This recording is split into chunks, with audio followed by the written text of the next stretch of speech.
नमस्ते विद्यार्थी मित्रांनो, KBP education YouTube चॅनेलमध्ये मी आपल्या सर्वांचं स्वागत करतो.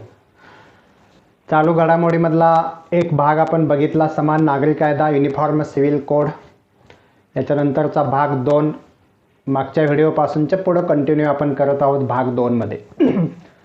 साधारणपणे भाग 1 मध्ये बघितलं आपण की आज देशामध्ये चर्चेला जाणारा सर्वाधिक मुद्दा कोणता असेल तर तो युनिफॉर्म सिव्हिल कोड. भारतासारख्या विविध भाषा, विविध धर्म, विविध संस्कृतीनं नटलेल्या पारंपरिक रूढींच्या या देशामध्ये, आधुनिकतेच्या सुद्धा देशामध्ये समान नागरी कायदा आणण्याची आवश्यकता आहे का? तर आहे. पण हा समान नागरी कायदा म्हणजेच युनिफॉर्म सिव्हिल कोड भारतामध्ये लागू करत असताना सर्व धर्माच्या प्रमुखांना विचारात घेऊन त्यांच्याशी चर्चा करून जनमत आजमावून घेऊन साधारणपणे हा कायदा लागू केला तर कुणाच्याही शंका या कायद्यासंदर्भात राहणार नाहीत. समान नागरी कायद्यासंबंधी समज असण्यापेक्षा गैरसमज जास्त आहेत. म्हणूनच समान नागरी कायदा नक्की काय आहे हे जाणून घेण्यासंबंधी आपण ही समान नागरी कायद्याची मालिका साधारणतः 5 व्हिडिओमध्ये कंप्लीट करत आहोत. त्याच्यामधला हा दुसरा व्हिडिओ आहे. आपण पाहिलं की वेगवेगळ्या जातीनुसार, वेगवेगळ्या धर्मानुसार आपल्याकडे अनेक रूढी परंपरा चालू आहेत. आपल्याकडे विशाल प्रदेश आहे. मोठमोठ्या प्रदेशामध्ये, मोठमोठ्या राज्यांच्यामध्ये असेल, उत्तरेपासून दक्षिणेकडे आणि पूर्वेपासून पश्चिमेपर्यंत जात असताना अनेक अलग अलग समुदाय आपल्या नजरेस येतात. अलग अलग समुदायाच्या अलग अलग वेगवेगळ्या भाषा नजरेस येतात.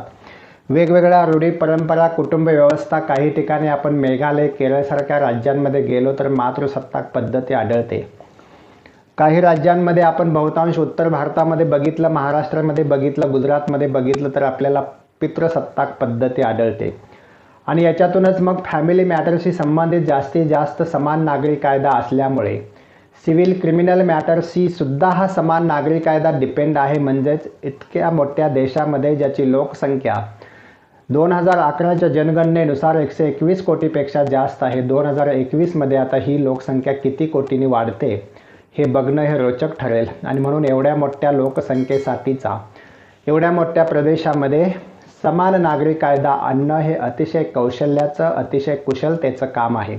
पण हा समान नागरी कायदा आणल्यानंतर कोणत्याही धार्मिक बाबीमध्ये कोणत्याही धर्माला असं वाटू नये, कोणत्याही धार्मिक व्यक्तीला असं वाटू नये की समान नागरी कायदा असू नये. आणि म्हणून विचारविनिमय करून समान नागरी कायद्याची अंमलबजावणी करणे केव्हाही लोकशाहीवादी देशामध्ये श्रेयस्कर ठरतं. त्या पद्धतीनं किंवा त्यानुसार आपण हा समान नागरी कायदा आहे तरी नक्की काय हे पाहण्यापूर्वी आपल्याला इतिहासामध्ये जावं लागतं. आणि इतिहासामध्ये वेगवेगळ्या घटना ज्या कशा घडत गेल्या आणि त्याच्यातून समान नागरी कायदा कसा आकारास येऊ शकला आणि हा आकारास आलेला समान नागरी कायदा याची अंमलबजावणी किंवा संपूर्ण भारतामध्ये हा विस्तारित पद्धतीने लागू कसा होऊ शकेल या संबंधीचं विवेचन आपल्याला आजच्या व्हिडिओमध्ये करावं लागेल. आणि म्हणून या मालिकेमधला दुसरा भाग आपण बघतोय, uniform civil code, lecture number 2. आणि म्हणून ज्यावेळेला आपण प्राचीन भारताचा जिक्र करतो, ज्यावेळेला आपण प्राचीन भारताची चर्चा करतो, त्यावेळेला प्राचीन भारतामध्ये समाज हा नक्की कशामुळे नियंत्रित होत होता? आपल्याला माहिती आहे की प्राचीन भारतामध्ये सुद्धा वेदांचं राज्य होतं. प्राचीन भारतामध्ये सुद्धा अनेक गोष्टी वेदानुसार चालत होत्या. कारण हिंदू संस्कृती, त्यालाच आपण सिंधू संस्कृती म्हणतो, वेदानुसार, वैदिक परंपरेनुसार चालणारा समाज होता. आणि म्हणून समाजातल्या परंपरा, चालीरीती, रूढी असतील ह्या वेदानुसार अंमलात येत होत्या. आणि म्हणून काही एक विशिष्ट सिस्टम लागते, काही एक विशिष्ट व्यवस्था लागते समाज नियंत्रित करण्यासाठीची. ती व्यवस्था पुरवण्याचं काम वेदांनी केलेलं होतं, स्मृतींनी केलेलं होतं. मानव स्मृती किंवा त्याला आपण मनुस्मृती म्हणतो. हिंदू समाजाच्या अंतर्गत बौद्ध येतात, जैन येतात, वीरशैव येतात, लिंगायत येतात, ब्राह्मो समाजी येतात. याच्याशिवाय प्रार्थना समाजी, आर्य समाजी सुद्धा येतात. आणि म्हणून हिंदू समाजाचा उल्लेख जेव्हा आपण करतो तेव्हा या सगळ्यांना इन्क्लूड करूनच आपण पुढे वाटचाल करतो. त्यामुळे स्मृतीनुसार त्यावेळेची जीवन पद्धती सुरू होती. आणि स्मृतीमध्ये लिहिल्याप्रमाणे, वेदांमध्ये लिहिल्याप्रमाणे जीवन पद्धती सुरळीतपणे सुरू होती. काही रूढी परंपरा असतील, समाजाला मारक असतील, महिलांसाठी मारक असतील, पण वैदिक कालखंडामध्ये स्त्रियांना खूप अधिकार होते. स्त्रिया मातृसत्ताक पद्धती अस्तित्वात होती. आणि वैदिक कालखंडामध्ये स्त्रियांना शिक्षण घेण्याचा आणि इतरांना शिक्षण देण्याचा सुद्धा अधिकार वैदिक परंपरेमध्ये होता. आणि म्हणून वेदांना प्रमाण मानून ही समाज व्यवस्था त्यावेळेला सुरू होती. दुसरी गोष्ट, ज्यावेळेला आपण मध्ययुगीन कालखंडाकडे वळतो त्यावेळेला मध्ययुगीन कालखंडामध्ये भारतावरती अनेक परकीय आक्रमणं झाली, प्रामुख्याने अरबस्थानामधून. आणि ही आक्रमणं होत असताना भारतामध्ये मोगल सत्ता स्थापन झाली.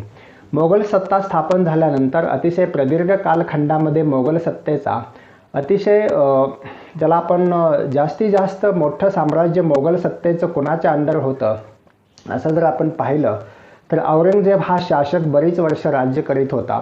आणि औरंगजेब शासकाच्या अंडर ज्यावेळेला भारतीय संस्कृतीमध्ये किंवा हिंदुस्थानामध्ये मोगल सत्ता अस्तित्वात होती त्यावेळेला प्रामुख्यानं फतवा आलमगिरी अशा नावानं काही कायदे चालत होते. फतवा आलमगिरी म्हणजे औरंगजेब स्वतःला आलमगीर असं म्हणवून घेत असे आणि त्याच्या नावानं फतवे काढले जात असतात. फतवा जो काढत होता त्याला मुफ्ती असं संबोधलं जायचं. आणि म्हणून अशी व्यवस्था होती त्यावेळेला की हिंदूंचे कायदे होते ते हिंदूंच्या पद्धतीने सुरू होते. त्यांचे कोणी पंडित असतील, न्यायाधीश असतील, त्या पद्धतीने न्यायनिवाडा व्हायचा. मुस्लिम समाजामध्ये काजीच्या मार्फत न्यायनिवाडा व्हायचा. काजी हा मुख्य त्यांचा न्यायाधीश असायचा. आणि मग एखादी नवीन केस जर काजी समोर आली तर तो सल्ला मुफ्तीचा घ्यायचा. काजीच्या वरचं पद हे मुफ्ती असं मानलं जायचं. मुफ्ती हा फतवा जारी करायचा. फतवा आलमगिरीनुसार म्हणजे औरंगजेब जो कोणी शासक असेल त्याच्यानुसार जो फतवा जारी करतो त्याला आपण मुफ्ती म्हणतो. आणि मुफ्तीचा सल्ला घेतल्यानंतर एखाद्या नवीन केसमध्ये हा काजी सल्ला द्यायचा, काजी भांडण मिटवायचा किंवा त्याच्यावरती उपाय सांगायचा. आणि म्हणून काजी आणि मुफ्ती यांच्यामध्ये सल्लामसलत होऊन एखाद्या किचकट प्रश्नासंबंधी, समस्येसंबंधी त्याच्यावरती उपाय काढला जायचा, सोल्युशन काढलं जायचं. सिव्हिल आणि क्रिमिनल ह्या दोन्ही बाबी काजी सांभाळत असे. मात्र सिव्हिल संबंधी ज्यावेळेला न्यायनिवाडा देत असताना काजी मुफ्ती यांचं सल्लामसलत केली जायची. पण क्रिमिनल बाबतीमध्ये मात्र मध्ययुगीन कालखंडामध्ये बहुतांश अरब देशामध्ये जी पद्धत होती इस्लामी राजवटीमध्ये त्याला आपण शरीयतनुसार चालणारे कायदे म्हणतो. त्याच्यामध्ये क्रिमिनलसाठी किंवा फौजदारी गुन्ह्यासाठीची जी शिक्षा होती ती प्रचंड कठोर शिक्षा होती. आज ती कमी कमी होत आलेली आहे. काही ठराविक देशांमध्ये ती आहे. आणि म्हणून जशाच तशी शिक्षा, समजा एखाद्याचे डोळे वरती हल्ला केला असेल, फोडले असतील एखाद्या गुन्हेगाराने, तर त्या गुन्हेगाराचं तशीच शिक्षा त्याला देण्याची पद्धती इस्लाममध्ये होती. शरीयतनुसार आपण त्याला म्हणतो. आणि म्हणून त्या अनुषंगानं जर आपण बघितलं तर ही प्रोसेस साधारणपणे 1771-72 पर्यंत सुरू होती, जोपर्यंत मोगल साम्राज्य अस्तित्वात होतं. 1707 मध्ये औरंगजेबाचा मृत्यू झाला. त्याच्यानंतर आलेले सगळे बादशाह कमकुवत होते, कमजोर होते. याचा फायदा ईस्ट इंडिया कंपनीनं घेतला आणि 1772 पर्यंत साधारणपणे इस्लामिक राजवटीप्रमाणे, शर्यतप्रमाणे चालू असलेल्या या सर्व कालखंडामध्ये आणखी एक महत्त्वाचं सांगता येईल आपल्याला की ईस्ट इंडिया कंपनीनं हस्तक्षेप या देशामध्ये समाजव्यवस्थेमध्ये केलेला दिसून येतो. ज्या वेळेला इस्लामिक आक्रमणं झाली, चेंगीज खान असेल, आणखी याच्यानंतर वेगवेगळे परकीय आक्रमक असतील, मोगल सत्ता स्थापन करणारे असतील, त्याच्यानंतर यांनी काय केलं की ब्रिटिशांच्या बाबतीमध्ये आपल्याला असं म्हणता येईल की ही जी आक्रमणं होती, ब्रिटिशांचं जे आक्रमण होतं ईस्ट इंडिया कंपनीच्या मार्फत, ते आक्रमण इथं लूट करण्यासाठी होतं. इस्लामिक आक्रमणं जी झाली मध्ययुगीन कालखंडामध्ये, जेवढे आक्रमक इथं आले बऱ्यापैकी इथं स्थायिक झाले. इथं त्यांनी अनेक कामं केली असतील, अनेक वाईट कामं केली असतील, चांगली कामं केली असतील, पण इथल्या मातीशी ते समरस झाले. दुसरा महत्त्वाचा फरक याच्यामध्ये असं सांगता येईल आपल्याला की ईस्ट इंडिया कंपनीनं साधारणपणे 1757 मध्ये प्लासीची लढाई जिंकली. प्लासीची लढाई जिंकल्यानंतर 1760ला वांदिवची लढाई झाली आणि ब्रिटिशांना झुकतं माप मिळालं या देशामध्ये फ्रेंचांच्या विरोधामध्ये. आणि 1764 मध्ये ज्यावेळेला बक्सारच्या लढाईमध्ये ब्रिटिशांनी अयोध्येचा नवाब असेल, दिल्लीचा शाह आलम असेल, ह्याच्याशिवाय मीर कासिम असेल, बंगालचा, या सगळ्यांचा पराभव केला आणि तिथल्या दिवाणीचे संपूर्ण अधिकार मिळाले. आता दिवाणी अधिकार मिळाले म्हणजे सिव्हिल अधिकार मिळाले. महसूल गोळा करण्याचे अधिकार ईस्ट इंडिया कंपनीला मिळाले. महसूल गोळा करण्याचे अधिकार मिळाल्यानंतर खऱ्याखुऱ्या इथल्या समाजव्यवस्थेमध्ये हस्तक्षेप करण्याचा प्रयत्न ब्रिटिशांनी केलेला दिसून येतो, ईस्ट इंडिया कंपनीच्या गव्हर्नर जनरलनी केलेला दिसून येतो. आणि म्हणून आता वेगवेगळे न्यायनिवाडे देत असताना, वेगवेगळ्या समस्या उत्पन्न होत असताना, वेगवेगळे प्रॉब्लेम्स अराईज होत असताना हे सगळे मॅटर्स सोडवायचे कसे? हिंदू धर्माच्या चालीरीतीप्रमाणे हिंदू फॅमिली लॉ असेल, हिंदू कॉन्ट्रॅक्ट लॉ असेल, सक्सेशन ॲक्ट असेल, आणखी काय असेल, पण हे सगळे हिंदूंच्या जे काही धर्मग्रंथानुसार सोडवायचं किंवा त्यांच्या परंपरेनुसार सोडवायचा हा प्रयत्न ब्रिटिशांनी सुरू केलेला होता. मुस्लिम लॉ ज्याला आपण म्हणतो, मुस्लिम पर्सनल बोर्डनुसार जे आज चालतं, किंवा सिव्हिल क्रिमिनल मॅटरमध्ये मोगलांची जी पद्धत होती तीच पद्धत ब्रिटिश ईस्ट इंडिया कंपनीच्या कालावधीमध्ये सुद्धा सुरू राहिली. प्रश्न ईस्ट इंडिया कंपनीच्या पुढे हा होता की सिव्हिल मॅटर्समध्ये कोर्टाची भूमिका याच्यामध्ये असावी, कारण ब्रिटनमध्ये त्यावेळेला उदारमतवादाचं युग होतं आणि म्हणून वॉरन हेस्टिंगनं 1773ला जो रेग्युलेटिंग ॲक्ट आणला, तो रेग्युलेटिंग ॲक्ट या देशामध्ये न्यायव्यवस्थेमध्ये क्रांती निर्माण करणारा ठरला. 1773च्या रेग्युलेटिंग ॲक्टनुसार देशामध्ये सर्वोच्च न्यायालयाची स्थापना झाली आणि सर्वोच्च ज्याला हिंदू धर्माच्या रूढी परंपरेनुसार न्याय मिळत नसेल, ज्याला मुस्लिम धर्माच्या रूढी परंपरेनुसार मुस्लिम व्यक्तीला न्याय मिळत नसेल, त्यांनी किंवा त्यांच्यासाठी सुप्रीम कोर्टाची निर्मिती झाली. म्हणजे साधारण देशभरामधली न्यायव्यवस्था ही सुप्रीम कोर्टाच्या अंडर सुरू झाली आणि म्हणून त्याच्यामध्ये मग ईस्ट इंडिया कंपनीनं सुप्रीम कोर्टाची स्थापना केल्यानंतर वॉरन हेस्टिंग्जने देशामध्ये देश एक युनिफॉर्म व्हायला सुरुवात झाली. अलीकडं बऱ्याच तज्ज्ञांचं असं मत असतं की भारत हा एक देश म्हणून कधीही नव्हता. 1857च्या बंडामुळं एक देश म्हणून त्याला थोडंसं स्वरूप आलेलं आपल्याला दिसलं. एका विशिष्ट ध्येयासाठी, एका विशिष्ट कामासाठी, उद्देशासाठी भारतातल्या बऱ्याच प्रदेशामध्ये बंड झालं इंग्रज सत्तेला बाजूला काढण्यासाठी आणि म्हणून तेव्हापासून एक देश ही भावना वाढीस लागली. आता ईस्ट इंडिया कंपनीनं सुप्रीम कोर्ट सुरू केलं, ईस्ट इंडिया कंपनीनं अनेक कामं सुरू केली आणि या सगळ्यांच्यामधून मग एक देश होण्याची संकल्पना सुरू झाली. ही सुरू होत असताना मग एक देश ही संकल्पना तर कशी बनते? ट्रेनची सुरुवात झाली, ट्रेनमुळं येणं जाणं सुरू झालं, प्रवास सुरू झाला, एका प्रदेशातली माणसं दुसऱ्या प्रदेशामध्ये जाऊ लागली, सरमिसळ होऊ लागली. दुसरी गोष्ट चलन एक झालं. तिसरी गोष्ट सिनेमा असेल, दूरदर्शन असेल, या सगळ्यांनी भाषा असेल, या सगळ्यांमुळं सरमिसळ झाल्यामुळं आपण एक देश आहोत ही भावना वाढीस लागली आणि म्हणून कुणाच्या प्रदेशामध्ये, कुणाच्या राज्यामध्ये, कुणाच्या भागामध्ये काय चाललेलं आहे, कुणासाठी कोणते कायदे आहेत, कोणत्या धर्मासाठी कोणते कायदे आहेत, याचा विचार विनिमय देशामध्ये सुरू झाला. त्याच्यामध्ये आपल्याला 2 बाबतीमध्ये अनुषंगाने चर्चा करावी लागेल. ती म्हणजे लॉ ऑफ लँड किंवा त्याला पर्सनल लॉ असं म्हणतो. हे सगळं होण्यापूर्वी विशेषतः आफ्रिकन कंट्रीज असतील, विशेषतः साधारणपणे मध्य युरोपमधले देश असतील किंवा जगामधल्या कोणत्याही सुरुवातीच्या कालखंडामध्ये जर आपण बघितलं तर लँड ऑफ लॉ एक असायचा. वेगवेगळे समुदाय ज्यावेळेला वेगवेगळ्या ठिकाणी राहायचे त्यावेळेला त्यांचा संपर्क दुसऱ्या कोणत्याही समुदायाशी यायचा नाही आणि म्हणून तेवढ्या त्या समुदायामध्ये असणाऱ्या व्यक्तींचा, कुटुंबांचा एक म्हणून कायदा असायचा. तो कायदा त्यांना लागू होत होता. त्यामुळे त्यांच्यामध्ये फारसा वादविवाद असायचा संबंध नव्हता. दुसरी गोष्ट, वादविवाद किंवा मतमतांतर भेदभाव कधी सुरू झाले? ज्यावेळेला एक अलग समूह दुसऱ्या अलग असणाऱ्या समूहाच्या संपर्कात आला या सगळ्या सोयीसुविधामुळं, त्यावेळेला टकराव की स्थिती पैदा झाली आणि म्हणून ही टकराव किंवा संघर्षाची स्थिती पैदा अशी झाली की जोपर्यंत एका समूहामध्ये वेगवेगळे रिश्ते तयार होत होते, नातेसंबंध तयार होते, तोपर्यंत कुठे झगडा नव्हता. पण एका समूहातला मनुष्य दुसऱ्या समूहातल्या एखाद्या स्त्रीशी जर विवाह केला तर मग तिथं कायदे, कानून, लॉ, रूढी, परंपरा यांचा संघर्ष होऊ लागला आणि संपूर्ण संघर्ष सोडवण्याचे उपाय हिंदू धर्माच्या चालीरीतीनुसार हिंदू धर्माने, मुस्लिम धर्माच्या पद्धतीनुसार मुस्लिम धर्मातल्या काळजीनी वगैरे सोडवण्याचा प्रयत्न केला. पण याच्यातून जी गुंतागुंत निर्माण झाली ती जर सोडवायची असेल तर त्याच्यासाठी इंग्लिश लॉच महत्त्वाचा आहे. आणि म्हणून एवढ्या मोठ्या प्रदेशामध्ये वेगवेगळे समुदाय राहतात, वेगवेगळ्या भाषा, वेगवेगळे धर्म, वेगवेगळ्या जाती असणारे लोक जेव्हा राहतात तेव्हा त्यांच्यासाठी कुठेतरी एक कानून असला पाहिजे, त्यांच्यासाठी कुठेतरी एक लॉ असला पाहिजे. अशा पद्धतीनं ईस्ट इंडिया कंपनीनं सुरुवात केलेली आपल्याला दिसून येते आणि म्हणून साधारणपणे 1773 ते 1781 पर्यंत 10-12 वर्षांमध्ये बरेचसेच कायदे आणले गेले की ज्याच्यामध्ये साधारणपणे त्याच्याही अगोदर आपल्याला असं सांगता येईल की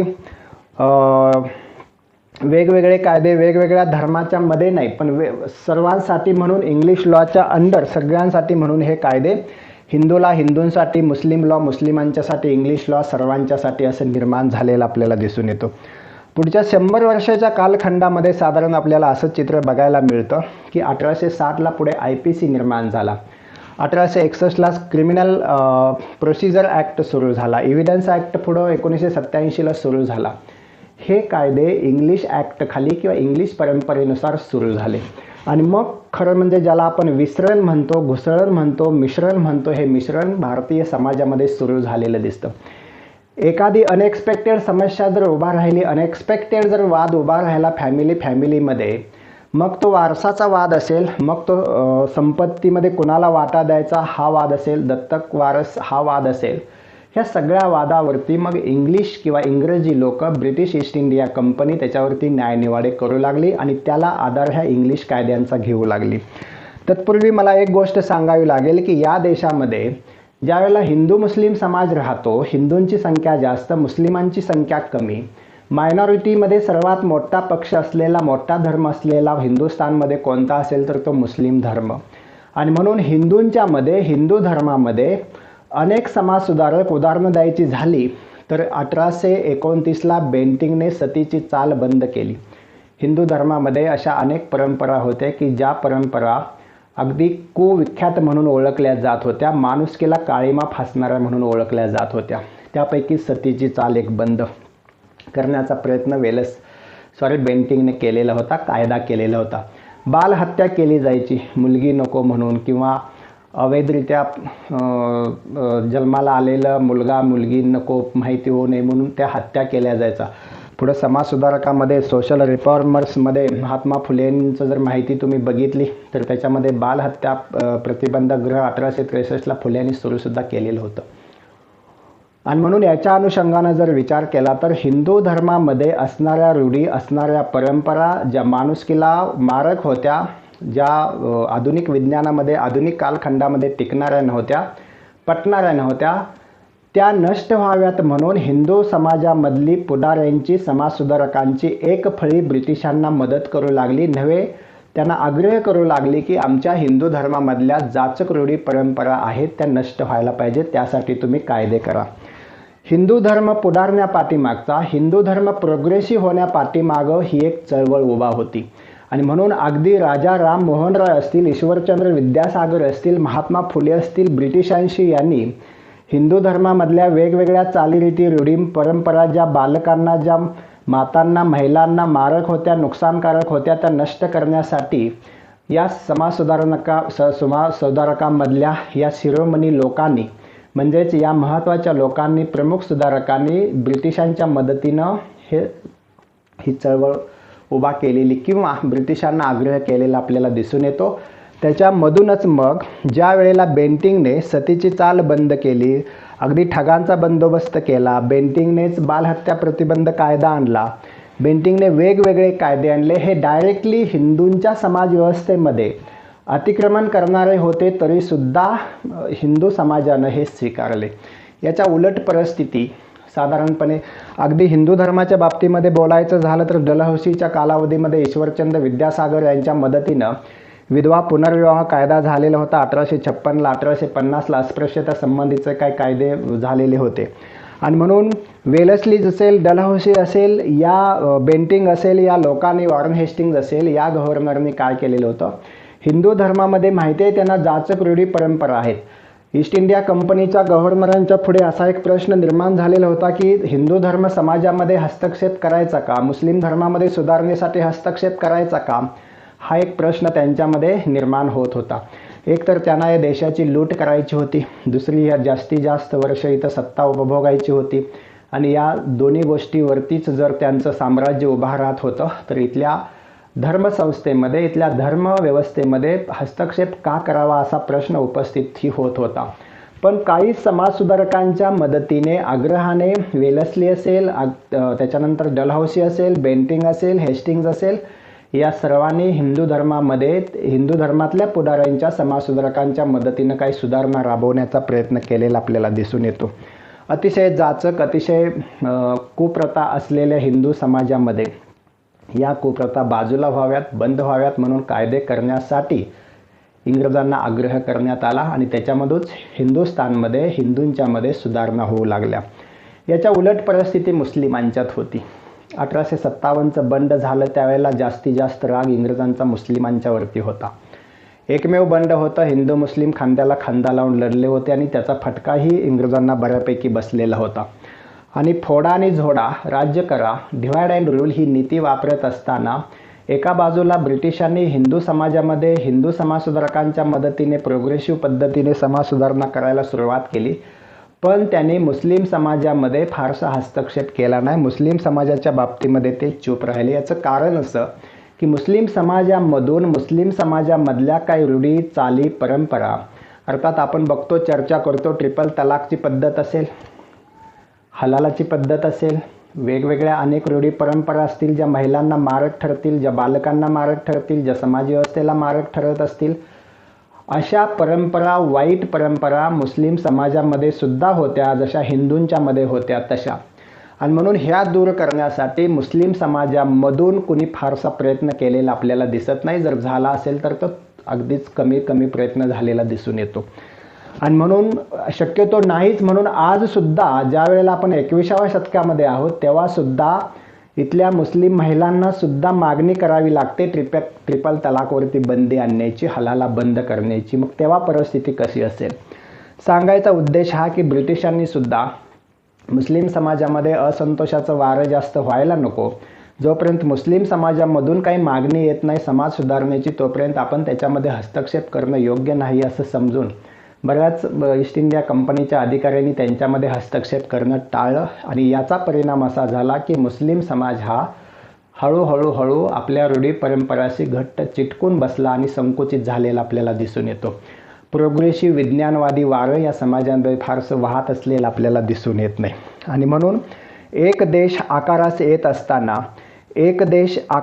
येत असताना सुद्धा हिंदू मुस्लिम समाजामध्ये, आता हिंदू म्हटलं की मगाशी मी म्हटल्याप्रमाणे बौद्ध असतील, शीख असतील, जैन असतील, लिंगायत असतील, वीरशैव असतील, सगळे त्याच्यामध्ये, आणि दुसरा अल्पसंख्याक समाज ज्याला आपण मुस्लिम म्हणतो, या सगळ्यांच्यामध्ये वास्तविकपणे हे समाज सुधारकांचं वारं व्हायला पाहिजे होतं समाज सुधारणेचं, पण ते दुर्दैवानं झालं नाही.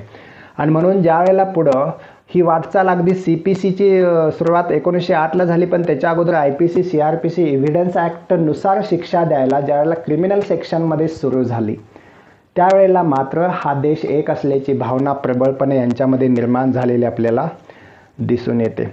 आणि म्हणून वेगवेगळ्या समुदायासाठी वेगवेगळे कानून सुरुवातीला जे होते ते बंद पडले. आणि 1834ला एक विधी कमिशन नेमण्यात आलं.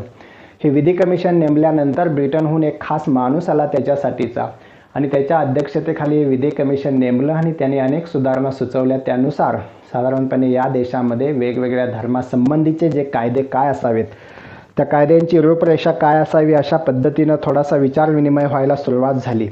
आणि मग आपल्याला लक्षात येतं की पर्सनल लॉ असेल, आणखी कुठला लॉ असेल, या सगळ्यांच्या बाबतीमध्ये अगदी प्रत्येक एक देश एक कानून वगैरे हे सगळं ठीक आहे, पण युनिफॉर्म सिव्हिल कोड संबंधीची सुरुवात जर करायची झाली तर आपल्याला ह्या सगळ्या स्थित्यंतरातून डिस्कस करावून आपल्याला पुढं जावं लागतं. एक घटना तूर्त आपण इथं सांगतो की युनिफॉर्म सिव्हिल कोडला अगदीच हिंदू कोड बिल पण त्याच्यामध्ये येतं. युनिफॉर्म सिव्हिल कोड आंबेडकरांचं समर्थन होतं. ज्यावेळेला संविधान लागू झालं त्या संविधानामध्येच युनिफॉर्म सिव्हिल कोड असावा असं आंबेडकरांचं मत होतं, पण काँग्रेसच्या बहुतांश पुढाऱ्यांनी आंबेडकरांचं काय ऐकलं नाही आणि आंबेडकरांनी अगदी नाराजीने राजीनामा दिलेला होता हिंदू कोड बिलांच्या वरून सुद्धा. आणि म्हणून 1781ला ज्यावेळेला हिंदू ॲक्ट झाला किंवा 1781च्या दरम्यान ज्यावेळेला वेगवेगळे सिव्हिल ॲक्ट झाले, त्याच्यामध्ये हिंदू ॲक्ट, मुस्लिम ॲक्ट आणि बाकीच्यांसाठी इंग्लिश लॉ असं राहिलेल्या वेगवेगळ्या प्रश्नांसाठी असं स्वरूप त्याच्यामध्ये निर्माण झालं. महत्त्वाची गोष्ट आपल्याला इथं सांगावी लागेल, दोघांचा उल्लेख करावा लागेल आपल्याला, की ईश्वरचंद्र विद्यासागर आणि समाज सुधारक राजा राममोहन राय यांच्या मदतीनं हिंदुस्थानामध्ये यांच्या सोबतीनं अनेक समाजसुधारक, मग तो आर्य समाजाची स्थापना असेल, प्रार्थना समाजाची स्थापना असेल, सत्यशोधक समाजाची स्थापना असेल, अगदी महात्मा फुल्यांचं कार्य असेल, अगदी स्वातंत्र्यानंतरच्या किंवा अगोदरच्या कालावधीमध्ये महर्षी कर्व्यांचं, समाज सुधारकांची अगदी रीग लागलेली आपल्याला हिंदू धर्मामध्ये दिसून येते. एवढ्या हिंदू धर्मामधल्या कुप्रथा ह्या जाचक होत्या आणि त्या सुधारणेसंबंधी ब्रिटिशांच्या मदतीनं त्यांनी सुरुवातसुद्धा केलेली होती. डलहौसीनं अगदी 1856ला ज्यावेळेला विधवा पुनर्विवाह कायदा केला त्यावेळेला सुद्धा त्या कायद्याचं काही फार उत्साहानं लोकांनी स्वागत केलं असं नाही, पण कोणत्याही समाज सुधारणा ह्या स्वागतार्ह असताना सुद्धा कुणी सुरुवातीला स्वागत करत नाही, म्हणून त्याला कायद्याची मदत घ्यावी लागते. लॉर्ड विल्यम बेंटिंगने 1829चे कायदे असतील, लॉर्ड डलहौसीचे 1850चा अस्पृश्यता संबंधीचा, 1856चा विधवा पुनर्विवाह संबंधीचा कायदा असेल, पण हिंदू धर्मामध्ये सुधारणा आणि मुस्लिम धर्मामध्ये सुधारणा हा विषय ज्यावेळेला घेतो आपण त्यावेळेला आपल्याला एक गोष्ट नक्की जाणवते की हिंदू धर्मामध्ये कास्ट आणि जेंडर हे दोन महत्त्वाचे घटक आहेत. जात आणि लिंग भेदभाव केला जातो. खालच्या जातींना जे आपण म्हणतो की ज्यामध्ये वर्णव्यवस्था होती, वर्णव्यवस्थेमध्ये क्षत्रिय, ब्राह्मण, क्षत्रिय, वैश्य, शूद्र याच्या कुणी कोणती कामं करायची, कुणी अगदी हत्या जरी एखाद्या ब्राह्मणाने केली तर त्यातला हत्येची शिक्षा होऊ शकत नाही किंवा त्याच्या मनुष्यवधाचा गुन्हा त्याच्यावरती दाखल होऊ शकत नाही, मृत्यूदंड त्याला देऊ शकत नाही, असा भेदभाव होता. शूद्राने छोटासा जरी गुन्हा केला तर त्याच्यावरती मृत्यूदंडाची शिक्षा लादली जायची. क्षत्रियांच्या संबंधी भेदभाव केला जायचा, वैश्यांच्या संबंधी भेदभाव केला जायचा. वर्णव्यवस्थेमध्ये बाटलेला किंवा वर्णव्यवस्थेमध्ये विभागलेला समाज हा भेदभावावर आधारित होता आणि म्हणून याच्यामध्ये जेंडर इक्वॅलिटी तर नव्हती. महिलांच्यावरती अगदी चूल आणि मूल अशा पद्धतीचा अन्याय अत्याचार केला जायचा. 4-4 विवाह, 5-5 विवाह केले, त्याला आपण पॉलिगॅमी म्हणतो. हिंदूंच्या मध्ये सुद्धा होते. असेच काय नाही की मुस्लिम धर्मामध्ये 4 शादी केली जातात. हिंदू धर्मांच्या मध्ये सुद्धा पूर्वापार चालत आलेल्या कारणं आणखी असतील काही, समर्थन कुणी करेल कुणी करू शकत नाही अशा पद्धतीनं. पण एक गोष्ट लक्षात ठेवावी लागेल आपल्याला की जेंडर इक्वॅलिटीमध्ये लिंग भेदभाव न होता समानता यायला पाहिजे आणि म्हणून 50% लोकसंख्या असलेल्या महिलांची बाजू आपण कधी घेणार आहोत की नाही आणि म्हणून महिलांच्यावरती अन्याय अत्याचार होऊ नये या संबंधीची भूमिका साधारणपणे घेण्याचं काम हिंदू धर्मातल्या समाजसुधारकांनी आणि ब्रिटिशांनी घेतलेलं आपल्याला दिसून येतं. आणि म्हणून आधुनिक समाजामध्ये कायद्याची मदत घेऊन समाजसुधारकांच्या मदतीनं काही सुधारणा करता आल्या तर ब्रिटिशांनी त्या बाबतीमध्ये पावलं उचललेली होती. आणि म्हणून 1823ला एक स्पेशल मॅरेज ॲक्ट आणि इंटरकास्ट इंटर रिलिजनच्या संदर्भामध्ये 1954ला एक ॲक्ट झालेला होता. आता प्रामुख्यानं प्रश्न निर्माण होतो याच्यामध्ये आपल्याला ज्यावेळेला आपण युनिफॉर्म सिव्हिल कोडची चर्चा करतो त्यावेळेला कुटुंब व्यवस्थेची चर्चा आपोआप येते, कारण तिथून तर रास्ता युनिफॉर्म सिव्हिल कोडपर्यंत जातो.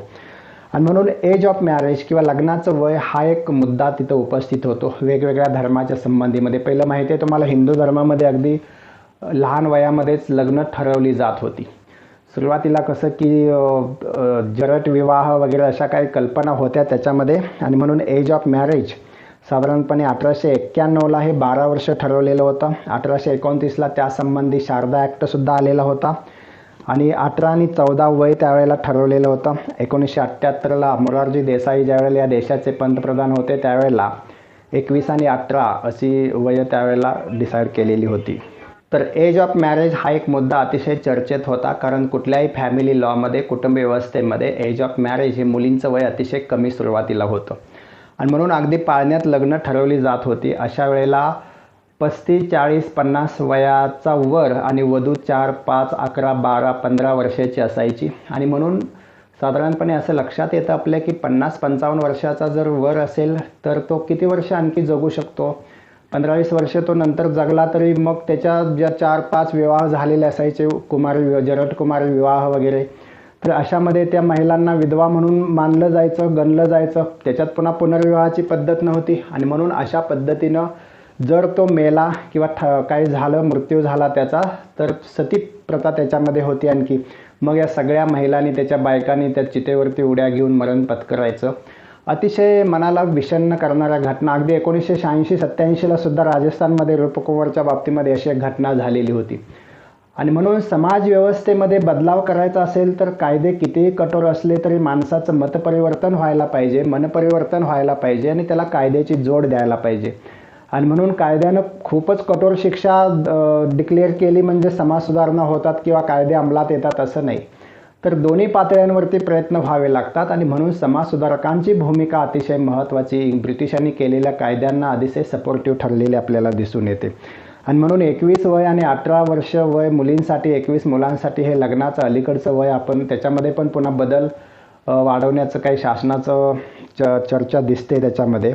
आणि मग हळूहळू अशा पद्धतीतून याच्यामध्ये सुधारणा होत गेल्या.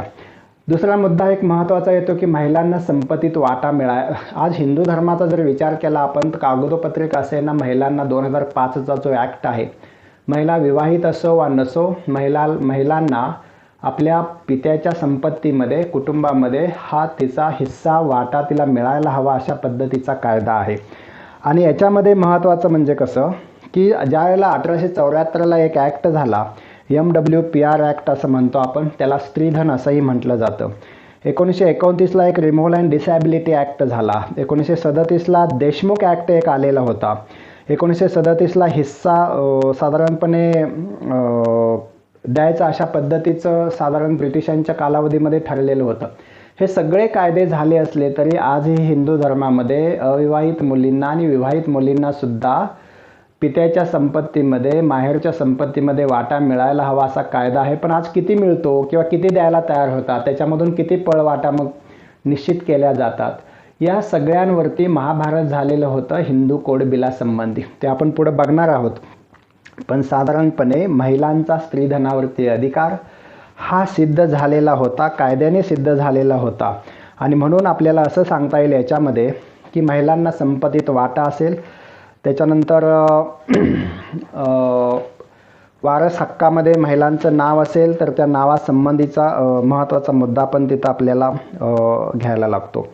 अशा पद्धतीने साधारणपणे आपल्याला या ॲक्टच्या संदर्भामध्ये माहिती घ्यावी लागते. हिंदू सक्सेशन ॲक्ट एक अतिशय महत्त्वाचा आहे. हिंदू सक्सेशन ॲक्टमध्ये सुद्धा संपत्तीचा वारस कोण असू शकतो पित्याच्या, मातेच्या, तर संपत्तीचा वारस हा पुत्र, मुलगा असणं साहजिक आहे. हे रूढी परंपरेनुसार चालत आलेलं आहे. समजा 2 मुलं आणि 1 मुलगी असेल तर त्या 2-3 हिस्से व्हायला पाहिजे संपत्तीमध्ये. पण साधारणपणे आपण इतिहास बघितला तर मुलांचे 2च हिस्से होतात, कारण मुलगीला जर हिस्सा दिला तर पुन्हा क्रिटिकल प्रॉब्लेम तयार होतो आणि तिला मग माहेरचा हिस्सा, सासरचा हिस्सा. ज्यावेळेला 2005ला कायदा झाला अविवाहित मुलींना सुद्धा संपत्तीमध्ये हिस्सा द्यायचा, तेव्हासुद्धा अनेक क्रिटिकल व्यवस्था उभा राहिल्या. पण मानसिकदृष्ट्या सक्षम आणि सन्मानानं जगण्यासाठी मुलींना विवाहित असू द्या किंवा नसू द्या संपत्तीमध्ये वाटा देणं कायद्यानुसार श्रेयस्कर आहे. दुसरं एक मायनर ॲक्ट ज्याला असं म्हणतो आपण, की अज्ञान पालक साधारणपणे मुलगा किंवा मुलगी 18 वर्ष होईपर्यंत त्यांना अज्ञान असं समजलं जातं आणि म्हणून त्यांचं पालन करण्याची जबाबदारी जो कोणी पालन करता असेल त्याच्यावरती असते. समजा मुलगा असेल किंवा मुलगी असेल तर वडिलांच्यावरती ते जबाबदारी येते आणि वडिलांनी पालनपोषण करावं अशा पद्धतीनं, वडिलांनंतर आईनं अशा पद्धतीनं त्याला दिलेलं आहे. दत्तक कायदासुद्धा झालेला आहे 1956चा. दत्तक घेणं हे फक्त हिंदू धर्मामध्येच ग्राह्य आहे, दुसऱ्या कोणत्याही धर्मामध्ये दत्तक घेणं ही पद्धत नाही. आणि म्हणून दत्तक घेत असताना 21 वर्ष वयाची मर्यादा असायला पाहिजे, फरक असायला पाहिजे. म्हणजे साधारणपणे 5 वर्षाचा मुलगा दत्तक घ्यायचा असेल तर साधारणपणे 21 आणि 5 26 वर्ष वयाची व्यक्ती किंवा त्याच्या पुढची वयाची व्यक्ती दत्तक घेऊ शकते. आणि म्हणून मेंटेनन्स असेल, आणखी काय ॲक्ट असेल, या संबंधी जर आपण बघितलं तर समान नागरी कायद्यापर्यंत पोचण्यासाठी आपल्याला ही सगळी वस्तुस्थिती मान्य करावी लागते. आणि ही वस्तुस्थिती मान्य केल्यानंतर मग आपल्या लक्षात येतं की मुस्लिमांच्या फॅमिली मॅटरमध्ये, हिंदूंच्या फॅमिली मॅटरमध्ये काय रूढी आहेत, काय परंपरा आहेत. हिंदूंची मातृसत्ताक पद्धती आहे का पितृसत्ताक पद्धती आहे. मुस्लिमांच्यामध्ये कोणती कुटुंब व्यवस्था आहे, कोणती पद्धती आहे, त्याच्यामध्ये कशा पद्धतीनं बदलाव करता येईल, त्याच्यामध्ये कशा पद्धतीनं सुधारणा करता येईल, म्हणजे कोणत्याही धर्माच्या महिलांवरती अन्याय अत्याचार होणार नाही, या संबंधीची भूमिका साधारणपणे आपल्याला या समान नागरी कायद्याचा अभ्यास करत असताना निश्चितपणे घ्यावी लागेल. त्या दृष्टिकोनातून हे डिस्कशन करावं लागेल. मित्रांनो, मला वाटतं हा दुसरा भाग आज मी पूर्ण केलेला आहे. याच्यानंतर 3रा, 4था आणि 5वा असे अजून 3 व्हिडिओ किंवा 3 लेक्चर्स आपण समान नागरी कायद्याच्या संदर्भामध्ये, आणि मग स्वातंत्र्यानंतर आंबेडकर असतील, आणखी कुणी असतील, हिंदू कोड बिलासंबंधी झालेला रणसंग्राम असेल, समान नागरी कायदा अजून का येत नाही, का सरकार हे अंमलात आणत नाही, यासंबंधीचं विवेचन असेल राहिलेल्या 3 व्हिडिओमध्ये, लेक्चरमध्ये आपण करणार आहोत. मला वाटतं काही गोष्टी तुम्हाला समजत असतील तरी खूप झाल्या. धन्यवाद. जय हिंद, जय महाराष्ट्र.